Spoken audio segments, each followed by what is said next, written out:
नमस्कारम दोस्तों, आज हम माँ मीरा के चरित्र के 10वें भाग में प्रवेश कर रहे हैं। माँ मीरा के महलों में विवाह की तैयारियां जोर शोरों से चल रही हैं। माँ मीरा की दासियां मीरा को हल्दी चढ़ाती हैं और गीत गाती हैं। मेड़ता में हर्ष का उत्साह समा ही नहीं रहा है। सभी लोग बहुत खुश हैं, लेकिन मीरा तो जैसी थी वैसी ही रही। किसी भी टोट के तमगे नेक चौक के लिए उन्हें खींचकर श्याम कुंज से लाना पड़ता था। वे अपने गिरधर गोपाल के मुकुट वस्त्र आभूषण को ही संभालने में लगी रहती थीं और अपने गिरधर गोपाल को विरह के गीत सुनाती रहती थीं। कभी वो चिट्ठी लिखने लगती और पक्षियों से कहती कि तुम ये मेरी चिट्ठी मेरे श्याम तक पहुंचा दो, लेकिन वे जैसे ही लिखने बैठती कुछ नहीं लिख पाती। उनकी आंखों से इतने आंसू बहते कि सारा कागज गीला हो जाता। तुम सुनो दयाल म्हारी अर्जी, भव सागर में बही जात हूँ, काढ़ो तो थारी मर्जी।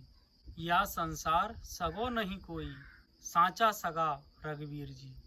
मात पिता और कुटुंब कबीलो, मात पिता और कुटुंब कबीलो, सब मतलब के गर्जी।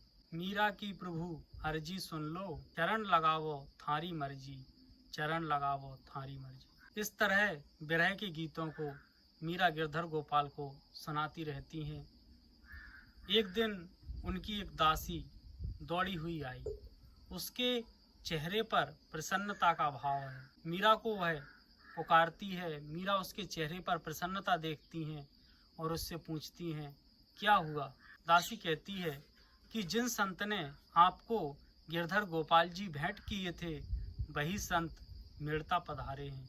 मीरा की खुशी का ठिकाना ना रहा। मीरा ने कहा, जाओ जल्दी से उन्हें महलों में ले आओ। दासी ने कहा, अरे वो तो नगर के मंदिर में ठहरे हुए हैं। मीरा ने कहा, फिर वह राजमहल में कैसे आएंगे? दासी ने कहा, सो तो मैं नहीं जानती, लेकिन जब मैं घर से महलों में आ रही थी तभी वे मुझे मिले। उन्होंने मुझे प्रसाद दिया और एक बार गिरधर गोपाल जी के दर्शन करने की इच्छा जताई। जैसे ही उन्होंने दर्शन करने की इच्छा जताई, वे फूट फूट कर रोने लगी। अब मीरा भी उन संत का हाल सुन करके दुखी हो जाती हैं और वे किसी से कुंवर जयमल को बुलवाती हैं।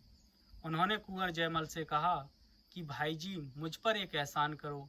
कैसे भी जो संत मेड़ता में पधारे हैं, नगर के मंदिर में ठहरे हैं, उन्होंने मुझे ये ठाकुर जी भेंट किए थे, उन्हें महलों में ले आओ।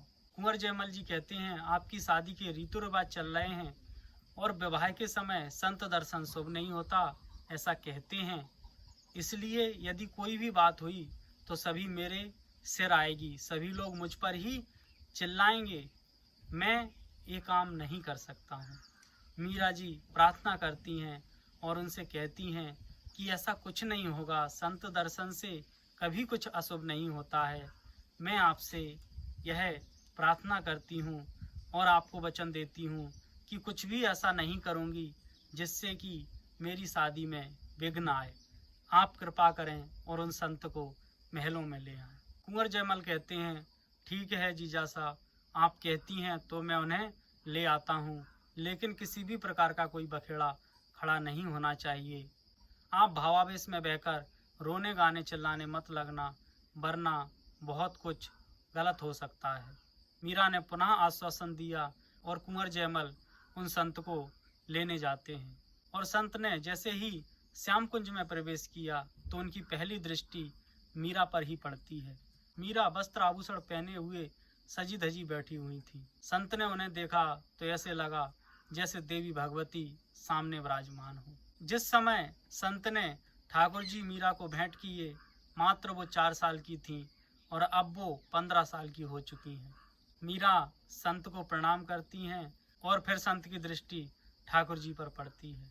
ठाकुर जी का साजो श्रृंगार देखकर, उनके ठाट बाट देखकर संत को मन ही मन में बहुत प्रसन्नता होती है। वे मन में कहते हैं कि मैं था चलता फिरता फक्कड़ साधु, मेरे पास तो आपको सूखे टिक्कड़ ही खाने को मिलते थे और यहाँ तो आपको मेवा मिष्ठान खूब खाने को मिलती है। इसलिए आपकी प्रसन्नता में ही मेरी प्रसन्नता है। मैं कहाँ आपकी इस तरह से सेवा कर पाता जिस तरह आपकी सेवा यहाँ हो रही है। और संत कहते हैं कि आप इस लाड़ दुलार में, इस वैभव में मुझ इस दास को मत भुला देना। और उन्होंने मीरा से कहा कि प्रभु इच्छा से मैं द्वारका जा रहा हूँ बेटी, जब तुम्हारा कभी द्वारका आना होगा तो हो सकता है भेंट हो जाए, और ऐसा भी हो सकता है कि अब कभी भेंट ना हो। और वे फूट फूट कर रोने लगते हैं। मीरा की आंखों में भी उनका ठाकुर जी के प्रति प्रेम देखकर आंसू आ जाते हैं।